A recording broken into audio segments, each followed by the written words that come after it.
Ishabod and Guru in the house, back with another Arsenal news episode. Well, ladies and gentlemen, this time around, it's a shocking episode that I've actually come up with. So, we're going to talk about Jesse Lingard of all people. Yes, Jesse Lingard to Arsenal again. Of course, you might be pissed off. You might be thinking, why the hell Jesse Lingard? No Jesse Lingard! Or rather, due to his recent form, I don't know if you will or will not take Jesse Lingard, but it looks like he's in the midst to come to Arsenal. We're going to discuss about different sources that mention that unbelievable news. Arteta opened up about Gabriel Martinelli up top recently, and of course, David Luiz. Will he be given a new contract or not? Mikel Arteta has opened up about that as well. And also about the whole Thomas Partey situation. Is he a flop? Mikel Arteta has answers for you. If you see these kind of questions, best place to be, because we come up with these kind of stuffs every single day, twice. But today, we're going to have only one of these kind of videos. And of course, because we got two watch-alongs on our way. Yes, ladies and gentlemen, we got a couple of watch-alongs for you guys planned. We're going to do Manchester United versus Tottenham watch-along. And of course, Arsenal versus Sheffield United, which is half an hour apart. They are. So we're going to do both of that. So let's see what happens.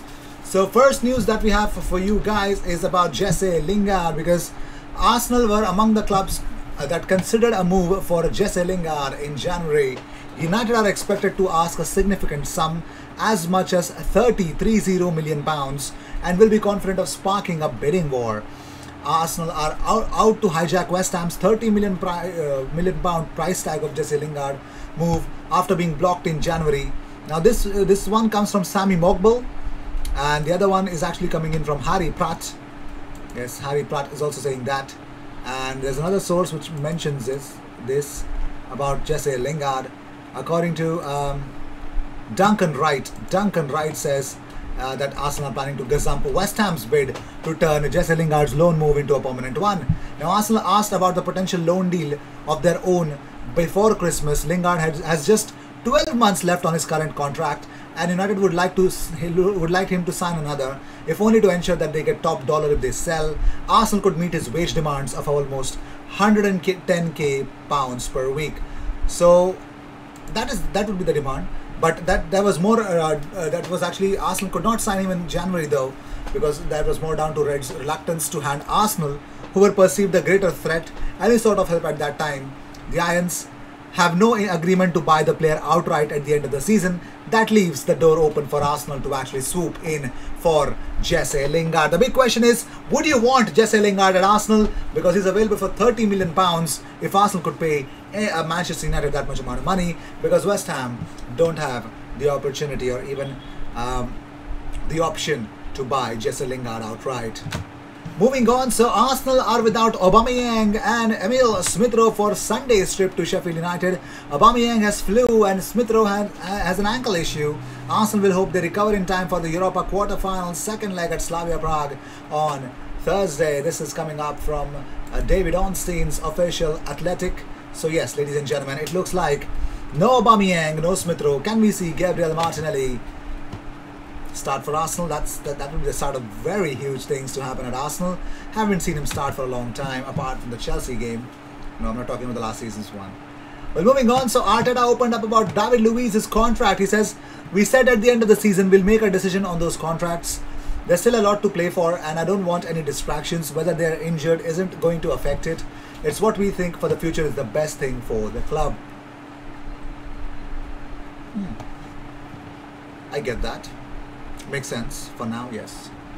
Moving on, so Mikel Arteta has opened up about Gabriel Martinelli. Now, Martinelli has made just 5 substitute appearances since starting against Manchester United on January 30th. Mikel Arteta has called on Arsenal fans to remain patient over Gabriel Martinelli in the past as well. So he was asked that when asked for his thoughts on the growing demands from fans to give Martinelli more game time, Mikel Arteta says, that I understand. When the team is not winning enough football matches, we always look for someone else to do it. I respect that, and Gabby is doing really well. He is doing better every day. He is getting the right development. We have to be a little bit patient with him, but he has a bright future at the club, and he will have all the opportunities that he needs to show how good he is and the career he can have with us. Now, also, that was not the only question that was asked to Mikel Arteta. because he explained that one of the reasons for teenagers' lack of minutes is the number of youngsters who are already featuring regular for Arsenal this season. He says, we cannot put 6 or 7 young kids out there. We need some cohesion, we need the timing. Gabi has a lot of things to improve. He has got big qualities as well, and we have other players in those positions. Then we have to create links within the team and balance with the team. This will come. Let's see, when will he get his timing right is Mikel Arteta, and of course, more importantly, Gabriel Martinelli. What exactly happens to him? Only time will tell. Well, moving on, so Thomas Partey has opened up about certain things about his future. How exactly will he end the season? Will he end the season on a high? Well, Mikel Arteta has an answer for you guys. So he says that well, also Ghana's midfielder come in. So he was actually given some criticism against the performance against Slavia Prague, and he was substituted for Mo Elneny, of course. So Mikel Arteta was asked about what is going on with Partey. Why has he so far struggled to make the sort of impact in North London that so many were expecting? He says the biggest difficulty he has had is that he has not been fit. Then every time he was fit, he missed the next game and was out again. For a long time, physically he has not had that time to prepare himself to play at the highest level. Obviously that has an impact because the level in the Premier League is high, and how fit you are is the key. He has not been in a position to be able to perform at the level he can. Up to this point, he has not had that possibility. Thomas Partey has played 22 games, passing accuracy is 87.4%, 41 tackles, 20 interceptions and 12 chances created. There's no doubt Partey's time at Arsenal so far has been disrupted massively by injuries, but Arteta has more to show for it. Actually, former United captain Roy Keane says he was outstanding. When you watch a player live, that's when you can judge them, and more I look at him, the more I wish he was in the United midfield. He's strong, big, aggressive, and he can pass it forward, he can deal with the ball. I had my battles with Patrick Vieira. I think this kid has got a chance of matching what Patrick used to do. But that's crazy. That actually came up from Roy Keane. So lots of injuries and everything happens, but let's see what happens about Thomas Partey in the future, because he has had 53 touches, way down from 81 he usually averages per 90 minutes this season. And when he did get on the ball, he was unusually sloppy. Of his 41 passes, a number that again is way down on his average of 65, just 80.5% were successful. That's drastically lower than his 87.4% average for the season so far.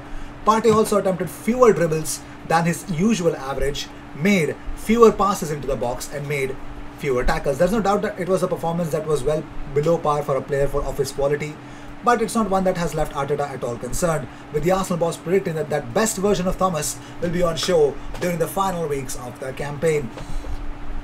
But the big question is, do Arsenal fans actually have the patience? Because he says it is very difficult to make a real assessment because he has missed 6 months. He has had some big sparks and we can see what he can bring to the team. Now it is about finding that consistency level that we need from him and building a team that can play around him, because he has that capacity. Lovely news. But here's a big shocker of a news for everyone who's going to watch this. Real Madrid are reportedly considering the possibility of re-signing Achraf Hakimi just a year after selling him to Inter Milan. Now, according to a report from Spanish publication El Gol Digital, reigning La Liga champions Real Madrid are keen on bringing Achraf Hakimi back to the club from Serie A giants Inter Milan.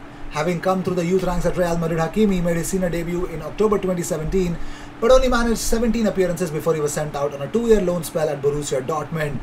Now, there he actually scored 12 goals and registered 17 assists in 73 games for Dortmund. Hakimi returned to Real Madrid last summer only to be sold to Inter Milan. As things stand, Merengues would be in need of a new right back this summer, given that Lucas Vazquez is out of contract and Alvaro Odriozola is actually out of favour. With Dani Carvajal struggling with injuries, it is imperative that Zinedine Zidane gets for a right back. But which one, we don't know. But Arsenal are also in the race to land Achraf Hakimi more than ever. Arsenal are ready to offer a firm bid for Achraf Hakimi. Let's see where exactly can Arsenal actually land a player like Hakimi. How can they?